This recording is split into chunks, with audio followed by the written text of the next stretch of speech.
네, 계속해서 오병이어 사건을 통해 증거되는 예수님의 강론 부분을 함께 상고하고 있습니다.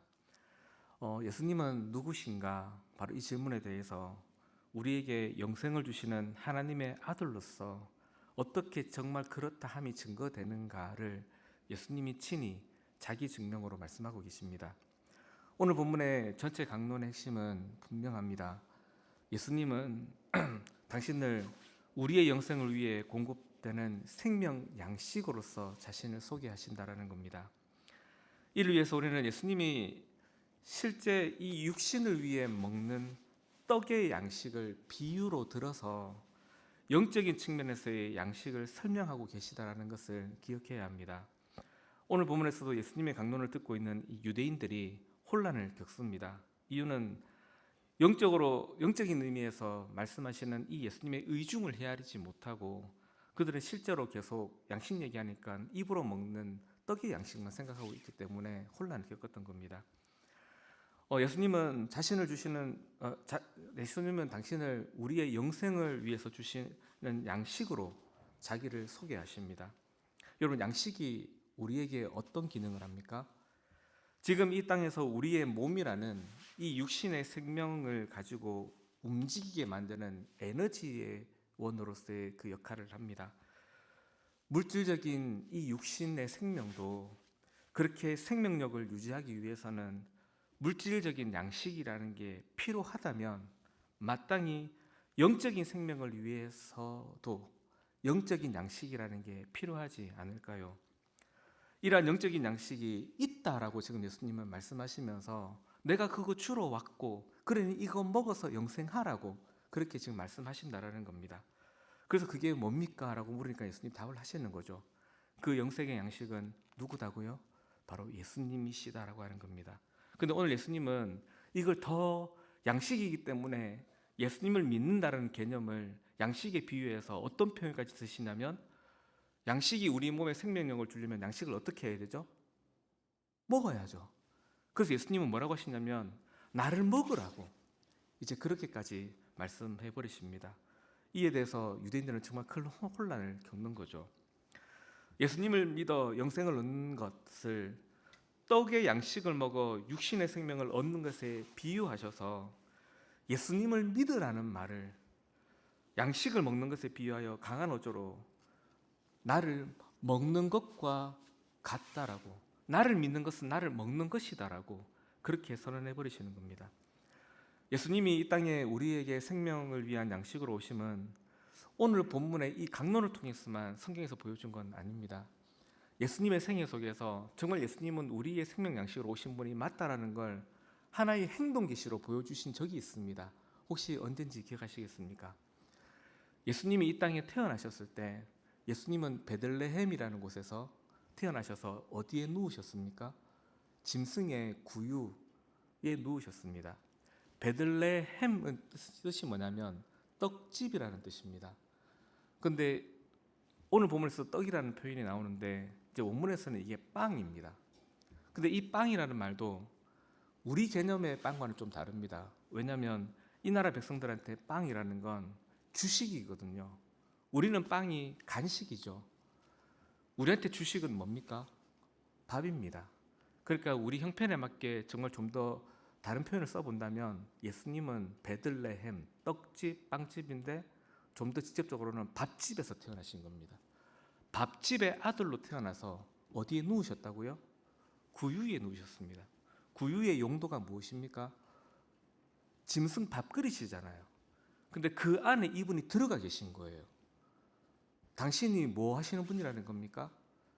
밥그릇 안에 들어가시는 밥이라고.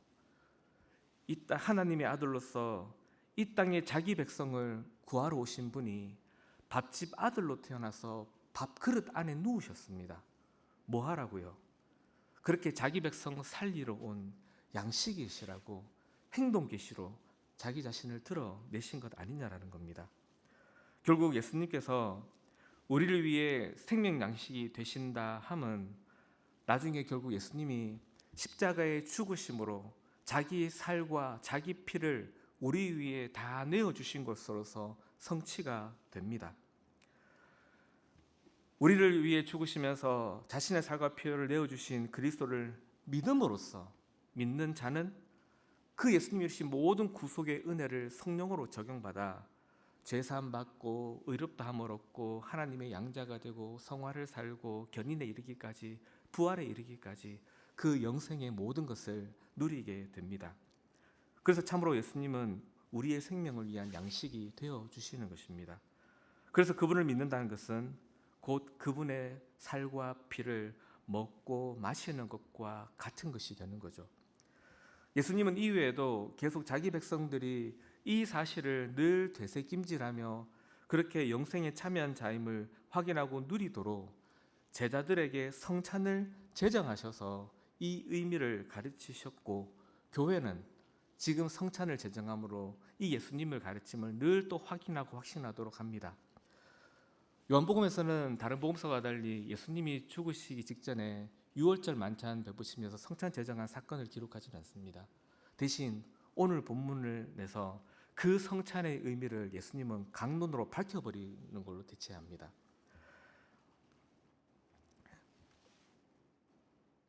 예수님께서 제자들에게 당신께서 생명 양식으로 영생을 주는 분이라는 이 강화의 사실을 성찬 제정을 통해 제자들에게 가르치셨고, 교회는 그 가르침을 이어받아 계속해서 예배 가운데 성찬을 행함으로 예수께서 우리의 참 생명 양식으로 되시며 우리가 그분을 믿음으로써, 그래서 그분을 먹고 마심으로써 우리는 살아가는 영생의 사람들이라는 것을 교회는 늘 가르치는데, 올해부터 우리 교회에 시작된 이 세례반과 성찬상이 바로 그 은혜의 방편으로 늘 보여지도록 만들어져 있는 겁니다.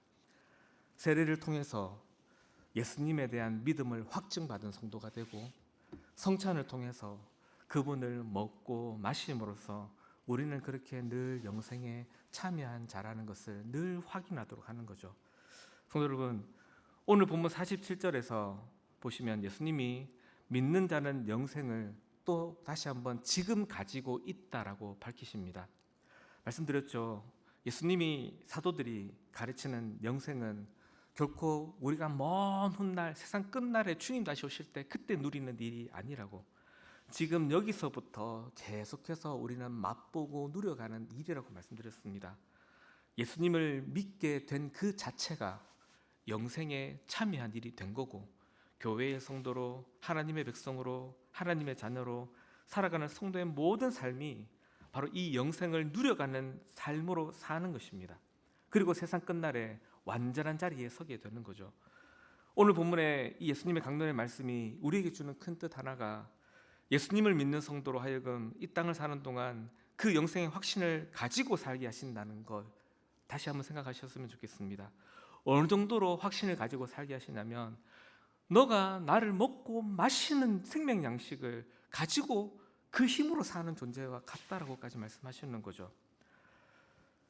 예수님을, 그분의 살과 피를 먹고 마시는 믿음으로써, 그 사실을 늘 확인케 하심으로써 영생을 소유한 자라고 그렇게 확인하며 확신하며 살으라고 말씀하시는 것 아니냐고요. 뿐만 아니라 이 영생은 우리로 하여금 모든 삶을 살게 하는 능력이 됩니다. 예수님을 먹고 마심이 매일 우리가 밥 삼시 세끼를 먹고 이 몸을 살게 하듯이 우리로 하여금 하나님 나라를 살게 하는 영의 양식으로 매일매일 우리가 먹는 것입니다. 예수님은 한 번 믿는 게 아니죠. 매번 믿습니다. 매 순간 그분을 믿고 따르는 겁니다. 즉 매 순간 그분을 먹고 마시는 자로서 하늘이 주시는 양식의 힘으로 하나님의 나라를 사는 것입니다.